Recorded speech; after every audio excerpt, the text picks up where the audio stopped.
श्रोतेहो नमस्कार. आकाशवाणीच्या अर्थविशेष या कार्यक्रमात आपलं मनपूर्वक स्वागत. अर्थविशेषच्या आजच्या कार्यक्रमात आपण ऐकणार आहोत नील अर्थव्यवस्थेबद्दल. भारताच्या G20 अध्यक्षतेखालील SAI-20 अर्थात सर्वोच्च लेखापरीक्षण संस्था 20 परिषद 12 जूनला गोव्यामध्ये सुरू झाले. नील अर्थव्यवस्था आणि जबाबदार कृत्रिम अर्थव्यवस्था या महत्त्वाच्या अर्थव्यवस्थांच्या घटकांमध्ये लेखापरीक्षणाचं महत्त्व यावर भाष्य करण्यात आलं. G20 राष्ट्रगटाचं अध्यक्षपद भारताकडे आल्यानंतर ब्ल्यू इकॉनॉमी म्हणजेच नील अर्थव्यवस्था ही आर्थिक विकासाच्या संकल्पनांमध्ये केंद्रस्थानी आली आहे. आज जागतिक व्यापाराच्या 80% व्यापार समुद्रमार्गे होतो. जगातील जवळजवळ 40% लोकसंख्या ही किनारपट्टीच्या जवळ राहते आणि 3 अब्जाहून अधिक लोक त्यांच्या उपजीविकेसाठी समुद्रावर अवलंबून आहेत. नील अर्थव्यवस्थेच्या नैसर्गिक भांडवलाचं मूल्य अंदाजे $25 ट्रिलियन इतकं आहे. ही रक्कम सकल देशांतर्गत उत्पादनातील जगातील 7व्या क्रमांकाच्या अर्थव्यवस्थेच्या इतकी आहे. विशेषतः जागतिक दक्षिणी समुदायासाठी नील अर्थव्यवस्थेचं महत्त्व अनन्यसाधारण आहे. जागतिक दक्षिणी देशांमध्ये बहुसंख्य लोकसंख्या समुद्रावर अवलंबून आहे. या समुदायासाठी येणाऱ्या काळातील महासागरावर आधारित उद्योगांचं महत्त्व वाढत जाणार आहे. या पार्श्वभूमीवर नील अर्थव्यवस्था रोजगार पुरवठादार म्हणून, आर्थिक वाढीचं इंजिन म्हणून, समावेशक विकासाचा महत्त्वाचा घटक म्हणून महत्त्वाची ठरत आहे. यावर अधिक भाष्य करताना लोकसत्ताचे खास प्रतिनिधी संजय जाधव म्हणाले, G20 राष्ट्रगटाचे अध्यक्षपद भारताकडे आल्यानंतर ब्ल्यू इकॉनॉमी म्हणजेच नील अर्थव्यवस्था केंद्रस्थानी आली आहे. सागरी स्रोतांचा आर्थिक विकासासाठी जास्तीत जास्त वापर करण्यावर भर देणे यात अपेक्षित आहे. जागतिक तापमानवाढीचा सागरी परिसंस्थेवर होणारा प्रतिकूल परिणाम प्रकर्षाने समोर येत आहे. याचवेळी नील अर्थव्यवस्थेला महत्त्व मिळू लागले आहे. सागरी किनारा लाभलेल्या देशांसाठी नील अर्थव्यवस्था आगामी काळात आणखी महत्त्वाची ठरेल. नील अर्थव्यवस्थेच्या सद्यस्थितीवर G20 राष्ट्रगटाच्या माध्यमातून संशोधन केले जात आहे. संशोधनानंतर नील अर्थव्यवस्थेच्या विकासासाठी संबंधित देशांच्या सरकारला शिफारशी केल्या जातील. त्यानंतर हे देश त्यानुसार धोरणाची आखणी करतील. जागतिक तापमानवाढीमुळे सागराची पातळी वाढत आहे. यामुळे सागरी परिसंस्था धोक्यात आल्या असून अनेक देशांच्या अस्तित्वाबाबत प्रश्नचिन्हही उपस्थित केले जात आहे. अशावेळी आता नील अर्थव्यवस्थेच्या विकासाचा मुद्दा उपस्थित झाला आहे. नील अर्थव्यवस्था पुढील आर्थिक विकासाची दिशा ठरेल असा विश्वासही व्यक्त केला जातोय. असे असले तरी जागतिक पातळीवर सर्वांना हे मान्य नाही. जागतिक बँकेच्या व्याख्येनुसार सागरी स्रोतांचा शाश्वत पद्धतीने आर्थिक विकास करणे, त्यातून लोकांचे जीवनमान उंचावणे, रोजगार निर्मिती करणे आणि सागरी परिसंस्थेचे आरोग्य जपणे असा नील अर्थव्यवस्थेचा अर्थ आहे. मासेमारी, सागरातून खनिजे, खनिज तेल व वायू मिळवणे आणि अपारंपरिक ऊर्जेसाठी वापर ही सध्याच्या नील अर्थव्यवस्थेची उदाहरणे सांगता येतील. भविष्यात यात अनेक नवीन गोष्टींचा समावेश होणार आहे. त्यातून आर्थिक विकासाच्या नवीन संधी सर्वच किनारपट्टी देशांना उपलब्ध होतील. जागतिक बँकेतील पर्यावरण तज्ज्ञ तपस पॉल यांच्या अंदाजानुसार जागतिक पातळीवर सागरी स्रोतांचे मूल्य $24 लाख कोटी आहे. संयुक्त राष्ट्रांच्या विकासाच्या 14व्या शाश्वत विकास उद्दिष्टात नील अर्थव्यवस्थेचा समावेश आहे. पृथ्वीचे संरक्षण करतानाच समृद्धीसाठी सागराचा वापर करणे यात अभिप्रेत आहे. सागरी जीवसृष्टीचे संरक्षण आणि संवर्धन यांनाही यात महत्त्व देण्यात आले आहे. यामुळे नील अर्थव्यवस्थेच्या विकासासाठी आता धोरण आखण्याची आग्रही भूमिका काही देशांनी घेतली.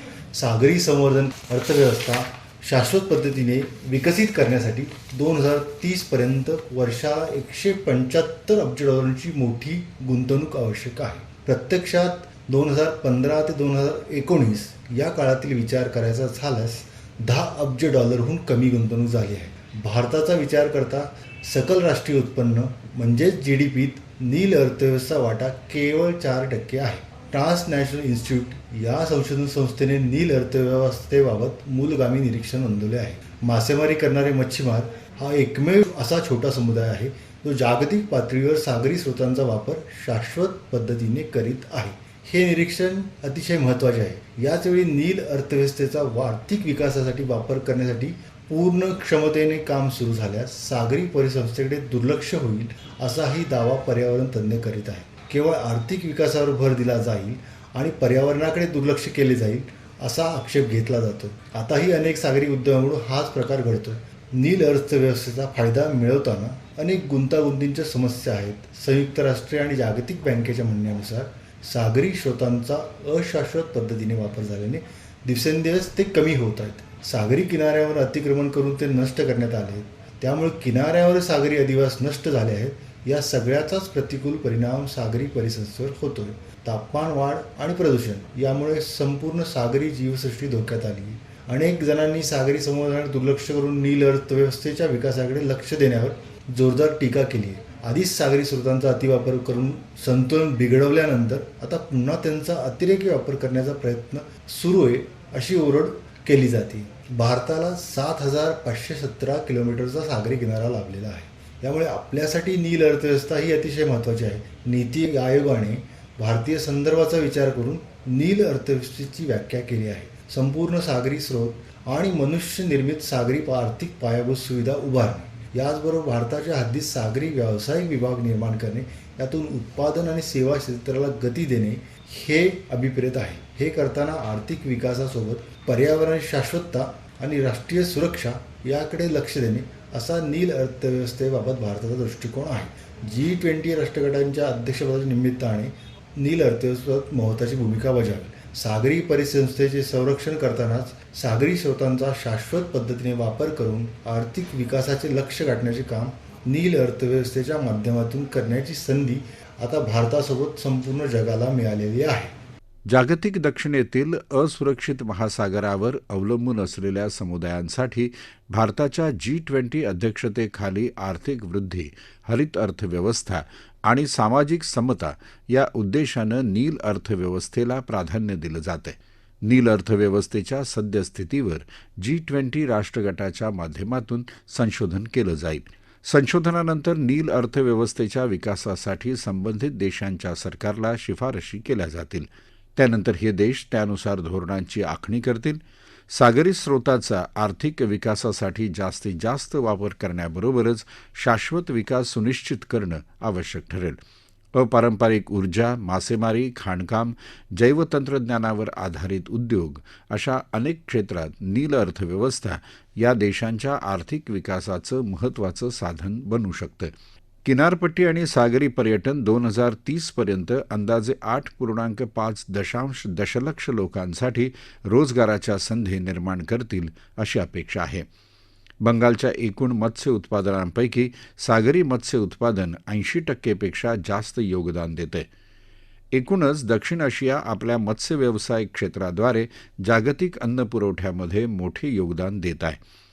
यावर अधिक माहिती देताना रत्नागिरीतील मत्स्य महाविद्यालयाचे प्राध्यापक आणि विभाग प्रमुख डॉक्टर केतन चौधरी म्हणाले, त्याविषयी आपण विचार करत असताना आपल्याला एक गोष्ट लक्षात घ्यायला पाहिजे की आपली जी पृथ्वी आहे या पृथ्वीला नीलग्रह म्हणून ओळखला जातो. त्याचं कारण असं आहे की अवकाशातून ही पृथ्वी जर का बघितली तर त्याचा रंग जो आहे तो निळ्या रंगाचा दिसतो. आणि मग हा जो निळा रंग आहे हा मुख्यतः जे 71% पाणी आपल्या पृथ्वीवरती उपलब्ध आहे त्या पाण्यामुळे या पृथ्वीचा रंग जो आहे तो आपल्याला निळ्या रंगाचा दिसतो. तर ही जी नील अर्थव्यवस्था जी आहे त्यामध्ये अपेक्षित हे आपल्याला हेच आहे की पृथ्वीवरती असलेलं जे संपूर्ण पाणी आहे या पाण्याचा उपयोग करून आपल्याला आपला विकास कसा करून घेता येईल. तर कुठलाही विकास आपल्याला जर का करून घ्यायचा असेल तर मग आपल्याला शाश्वत विकासाची जी तत्व आहेत ती आपल्याला बघायला लागतात. तर नील अर्थव्यवस्था म्हणजे अशी अर्थव्यवस्था की ज्यामध्ये आपल्याकडे उपलब्ध असलेली जी सागरी परिसंस्था आहे त्या सागरी परिसंस्थेचं आरोग्य जे आहे ते आपल्याला जपायचं आहे. ते जपून त्या सागरी संसाधनं जी आहेत म्हणजे सागरी नैसर्गिक साधन संपत्ती जी आहे त्या नैसर्गिक साधन संपत्तीचा वापर आपल्याला आपल्या विकासाकरता करून घ्यायचा आहे. मग आपल्याला यामधून जर का विकास करून घ्यायचा असेल तर यापासून आपल्याला सुधारित कुठल्या नवीन नवीन उपजीविका आपल्याला तयार करता येतील, त्यातून रोजगाराच्या नवीन संधी कुठल्या कुठल्या तयार करता येतील याबद्दल आपल्याला बघायला पाहिजे. तर भारताच्या संदर्भामध्ये जर का आपण विचार केला तर मग आपल्या भारताचा जो कायदेशीर अधिकार क्षेत्र आहे समुद्राचं, ते साधारणपणे किनारपट्टीपासून 200 सागरी मैल पर्यंत असं आपलं क्षेत्र आहे आणि मग आपल्याकडे किनारपट्टी आहे. तर या संपूर्ण 200 सागरी मैल अंतरापर्यंतचे जे क्षेत्र आहे ते क्षेत्र आणि किनारपट्टीचं क्षेत्र यामध्ये उपलब्ध असलेली जी संपूर्ण साधन संपत्ती आहे याचा आपल्याला विकासाकरता कसा उपयोग करून घेता येतील. मग यामध्ये सगळ्यात महत्वाचा भाग जो येतो तो म्हणजे या समुद्रामध्ये असलेली नैसर्गिक साधन संपत्ती, ते म्हणजे मासे. शाश्वत विकासाच्या ध्येयांपैकी 14 नंबरचं जे ध्येय आहे ते आहे लाईफ बिलो द वॉटर, म्हणजे पाण्याखालील जीवन. तर हे पाण्याखालील जे जीवन आहे या पाण्याखालील जीवनाचा आपण कशा पद्धतीने आपल्या विकासाकरता उपयोग करून घेणार. तर मग मासेमारी हा त्यातील एक महत्वाचा व्यवसाय आहे आणि आपल्याला माहित आहे की आपल्या देशाला जवळजवळ 8,118 किलोमीटर लांबीची अशी विस्तीर्ण किनारपट्टी लाभलेली आहे. साधारणपणे 2.2 मिलियन स्क्वेअर किलोमीटरचा एरिया हा आपल्या देशाकडे उपलब्ध आहे. 200 नॉटिकल मैलापर्यंतचं क्षेत्र आपल्याकडे उपलब्ध आहे आणि यामधून आपल्याकडे खूप मोठ्या प्रमाणावरती आपल्याकडे मत्स्य व्यवसाय होत असतो. आणि गेल्या वर्षी जर का आपण बघितलं तर आपण जवळजवळ 16 मिलियन टन एवढं मासळीचं उत्पादन यापासून घेतलेलं आहे आणि सागरी याच्यापासून जर का आपण बघितलं तर जवळजवळ 4.5 मिलियन टन, जे दशलक्ष टन एवढं उत्पादन आपण मासळीचं घेतलेलं आहे. तर आताच्या मासेमारीतल्या समस्या जर का आपण बघितल्या तर यामध्ये ओव्हर एक्सप्लॉयटेशन म्हणजे अति मासेमारी हा एक महत्वाचा भाग येतो आहे की जिथे नौकांची संख्या साधारणपणे एका किलोमीटरला 3 असायला पाहिजे तिथे आता आपल्याला 6 ते 8 एवढी आपल्याला दिसते. तर अति मासेमारी आपल्याला टाळायला पाहिजे. बालक मासे जे आहेत म्हणजे लहान मासे जे आहेत त्या माशांची मासेमारी आपल्याला अवॉइड केली पाहिजे किंवा बंद केली पाहिजे. असं जर का आपण करू शकलो तर मग ही मासेमारी जी आहे ही शाश्वत राहील. मासेमारीमधला खूप किंवा या समुद्राचे जे पर्यावरण आहे याचा अतिशय महत्वाचा समस्या जे आहे प्रदूषण.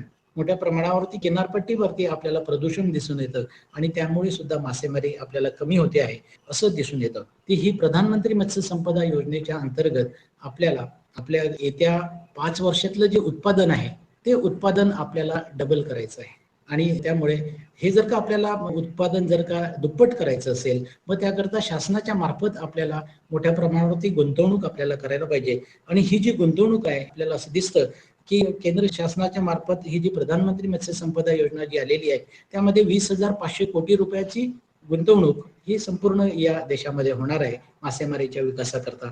त्याचप्रमाणे या वर्षाचं बजेट आपण जर का बघितलं तर त्यामध्ये सुद्धा आपल्याला 6,000 कोटी रुपये या ब्ल्यू इकॉनॉमी करता, नील अर्थव्यवस्थेकरता काढून ठेवलेले आहेत असं आपल्याला दिसतं. मंडळी, ग्लासगोमधील COP26 मध्ये प्रधानमंत्री मोदींनी LIFE म्हणजेच पर्यावरणासाठी जीवनशैलीसाठी आवाहन केलं होतं. मानवी अस्तित्वाचा आधार असलेल्या सागरी आणि किनारी परिसंस्थांचं संवर्धन गांभीर्यानं केलं पाहिजे. नील अर्थव्यवस्थेच्या माध्यमातून जागतिक दक्षिणेचा विकास साधता येऊ शकेल. तो सर्वसमावेशक आणि शाश्वत असावा अशी अपेक्षा आहे. नील अर्थव्यवस्थेतील परिवर्तनामध्ये एकात्मिक सागरी संसाधनांच्या नियोजनाचा समावेश असणं आवश्यक आहे. महासागरातील सर्व भागधारकांना सहयोगी सहभाग ज्यातून निश्चित होईल अशा राष्ट्रीय आणि आंतरराष्ट्रीय धोरणांची आवश्यकता आहे. भारताच्या नेतृत्वाखाली या माध्यमातून नव्या युगाच्या विकासाची पताका रोवली जावी अशीच सर्वांची इच्छा असेल. श्रोतेहो, आपला अर्थविशेष हा कार्यक्रम आपण न्यूज ऑन AIR या ॲपवरही लाईव्ह ऐकू शकता. यासोबतच आमच्या मुंबई एअर न्यूज या यूट्यूब वाहिनीवर कार्यक्रमाचं ध्वनिमुद्रण आपल्याला कधीही ऐकता येईल. श्रोतेहो, याबरोबरच आजचा अर्थविशेष हा कार्यक्रम संपला. हा कार्यक्रम आकाशवाणी मुंबईच्या प्रादेशिक वृत्त विभागानं सादर केला. सादरकर्त्या सरस्वती कोवळेकर, निर्मिती राजेश शेजवळे, लेखन विनोद देशपांडे, निवेदन राजेश शिरभाते.